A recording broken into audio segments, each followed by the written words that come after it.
तो आप सभी का स्वागत है हमारे चैनल एनिमे एक्सप्लेनेशन में। और आज हम करने वाले नारुतो का एपिसोड 156 का एक्सप्लेनेशन। तो शुरू करते हैं बिना कोई टाइम वेस्ट करे।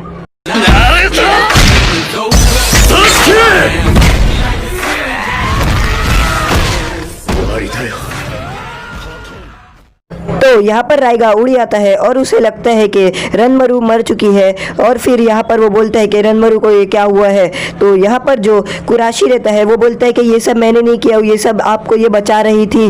और यहाँ पर जो राइगा रहता है वो बोलता है कि तुम अपना मुंह बंद रखो, बताओ मेरे रनमरु के साथ आखिर क्या हुआ है। तो यहाँ पर जो राइगा रहता है वो कुराशी से पूछता है कि आखिर रनमरु को क्या हुआ। तो कुराशी बोलता है कि रनमरु ने आपका हाथ पकड़ा था और उसने अपना जितना भी चाकरा था वो सभी आपको दे दिया और उसकी वजह से आप जिंदा हो गए। तो यहाँ पर जो राइगा रहता है वो बोलता है कि ये सब उन लोगों की वजह से हुआ, अगर वो निंजा आते ही नहीं तो ऐसा कभी होता नहीं, मैं कभी मरता नहीं और रनमरु अपनी जान भी नहीं देता। और यहाँ पर जो राइगा रहता है वो बहुत ही ज़्यादा गुस्से में रहता है। वो बोलते हैं कि तुमने तो साथ देने का वादा किया था ना रनमरु। और यहाँ पर जो टेंटेन रहती है वो बोलती है कि मुझे कुछ करना होगा, मुझे इसे रोकना होगा। और उतने में वो भागते हुए आती है अपना डंडा लेकर। पर यहाँ पर जो राइगा रहता है उसे पहले से ही पता चल जाता है और वो अपनी जो तलवार लेता है वो मारने वाला रहता है टेंटेन को। पर यहाँ पर टेंटेन अपनी jutsu की मदद से पूरा चेन से बांध देती है राइगा को।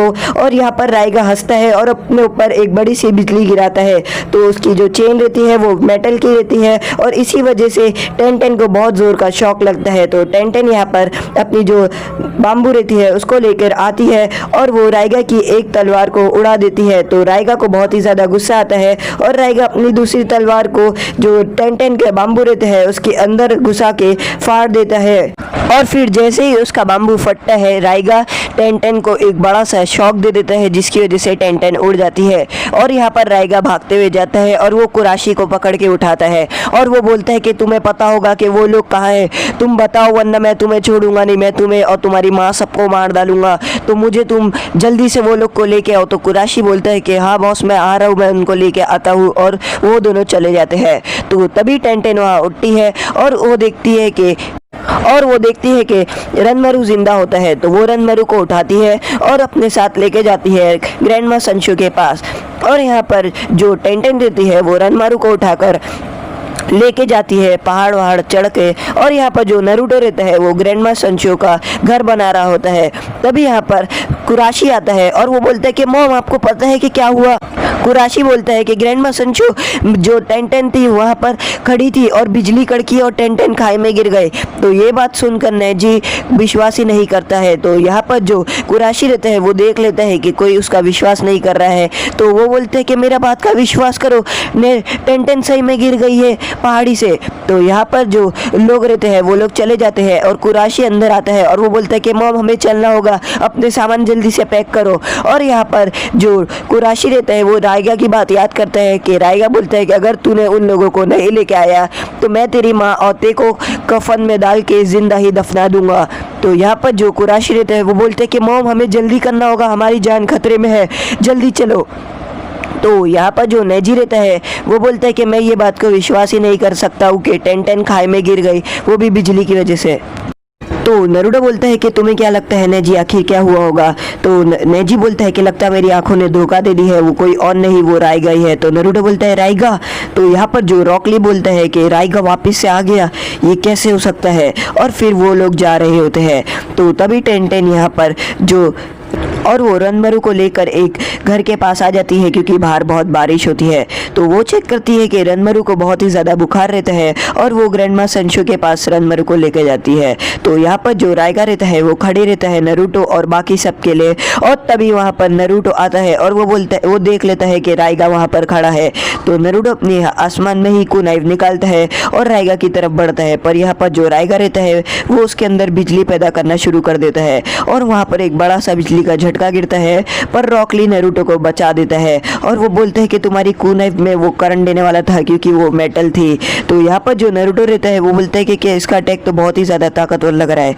तो तभी नेजी अपनी बियाकू गन से चेक करता है और वो देखते हैं कि यहाँ पर वो अपना बहुत सारा चाकरा इस्तेमाल कर रहा है और वो जो बिजली इस्तेमाल किया था वो असली बिजली रहती है। तो नेजी बोलता है कि वो जो पहले बिजली इस्तेमाल करता था वो चाकरा की बनी रहती थी, उससे ज़्यादा होता नहीं था, पर वो अब जो बिजली इस्तेमाल कर रहा है वो सीधा आसमान से इस्तेमाल कर रहा है। तो यहाँ पर नारुतो अपने बहुत सारे क्लोन बना देता है और वो राइगा की तरफ बढ़ता है। तो यहाँ पर राइगा नारुतो के एक क्लोन को मारते रहता है और नारुतो अपने और क्लोन बनाते रहता है। तो यहाँ पर नारुतो राइगा की तरफ बढ़ता है और वो बोलता है कि मैं आ रहा हूँ राइगा, और यहाँ पर वो अपने और क्लोन बनाता है। तो यहाँ पर राइगा अपने नारुतो के सभी क्लोन पे ख़त्म कर देता है और यहाँ पर नारुतो राइगा के सामने आके खड़े होता है और वो बोलते हैं कि नेजी अभी तुम्हारा मौका है, हमला करो। और यहाँ पर नेजी अपना 8 टाइग्राम 64 पाम मारने ही वाला रहता है, पर यहाँ पर राइगा को पता रहता है कि नेजी उसके पीछे खड़ा रहता है और वो अपनी बिजली का इस्तेमाल करता है और नेजी को बहुत ही बड़ा झटका देता है। और उसके बाद वो नारुतो को भी एक बहुत ही बड़ा झटका देता है और नारुतो भी बहुत ही ज़्यादा शॉक में पड़ जाता है। तो यहाँ पर राइगा बोलता है कि ये कोई ऑर्डिनरी बिजली नहीं है, ये डायरेक्ट आसमान से गिर रही है। तो यहाँ पर रॉक ली रहता है और वो बोलता है कि मैं अभी भी तुम्हारा ओपोनेंट हूँ और मैं अभी भी खड़ा हूँ। तो राइगा रहता है, वो बोलता है कि हाँ मैं तो तुम्हें भूल ही गया था, तुम तो अभी भी जिंदा हो, मैं तुमसे लड़ूंगा। और यहाँ पर जो रॉकली रहता है वो अपने पैर से वेट्स निकाल देता है और राइगा के सामने दिखाता है और उसे छोड़ देता है। तो यहाँ पर जो कुराशी रहता है वो अपनी मॉम ग्रैंडमा संशो को बोलता है कि चलो हमें यहाँ से चलना होगा। तो यहाँ पर जो ग्रैंडमा संशो रहती है वो बोलती है मैं नहीं आऊँगी, और तभी वो देखती है कि टेंटेन भागते हुए आ रही होती है। तो टेंटेन जो रनमरू रहती है उसको लेकर आ रही होती है और वो बोलती है ग्रैंडमा संशो मुझे आपकी मदद चाहिए। तो यहाँ पर जो राइगा रहता है वो रॉकली से लड़ने से पहले अपने अंदर बहुत सारी बिजली को डाल देता है।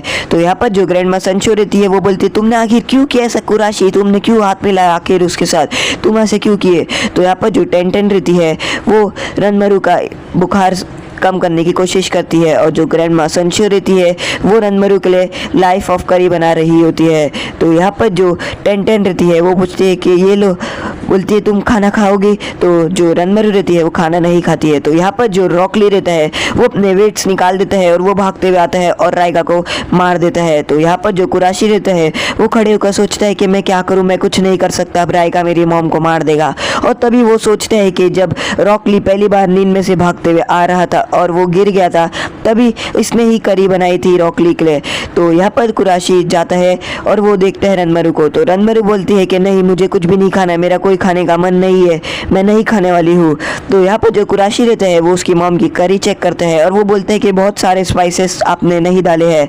तो यहाँ पर जो उसकी मॉम रहती है क्या तुम्हें स्पाइसेस पता है कि क्या क्या डाले हैं। तो यहाँ पर जो कुराशी रहता है वो खुद से जो लाइफ ऑफ करी रहती है वो बनाना शुरू कर देता है और उसकी मॉम बहुत ही ज़्यादा खुश रहती है।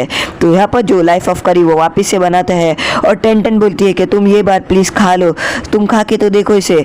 तो यहाँ पर जो राइगा रहता है वो रॉकली को बहुत ही ज़्यादा पावर वाला शॉक दे देता है। तो यहाँ पर जो रनमरू रहती है वो बोलती है कि नहीं मुझे नहीं खाना है, मैं नहीं खाने वाली हूँ। तो यहाँ पर जो कुराशी रहता है वो बोलता है कि खा लो, एक बार तुम खा के देखो, तुम्हें बहुत ही ज़्यादा अच्छा लगेगा और फिर उसके बाद तुम्हें ऐसा लगेगा कि तुम बहुत अच्छा खाना खा रही हो। तो यहाँ पर कुराशी बोलता है कि मैं पहले ऐसा नहीं था, पर मैंने पावर के चक्कर में जो कुराश की गैंग रहती है उसको ज्वाइन कर लिया था। तो यहाँ पर जो रनमरू रहता है वो एक बाइट खा लेता है और वो जैसी खाता है उसे बहुत ही अच्छी लगती है करी और वो पूरी प्लेट खा लेता है और वो बोलता है कि ये बहुत ही ज़्यादा अच्छी थी। तो टेंटेन बोलती है कि जैसे तुमने ये करी पूरी खा ली तो क्योंकि तुम बहुत ही दिनों से भूखी थी और तुमने करी फास्ट खा ली, इसका मतलब है कि तुम्हें जीना है। तो यहाँ पर जो रनमरू रहता है वो बोलता है कि मुझे ये करी राइगा को भी खिलाना है। तो आज का एपिसोड यहीं पर खत्म होता है। अगर आपको हमारा एपिसोड पसंद है तो सब्सक्राइब करें।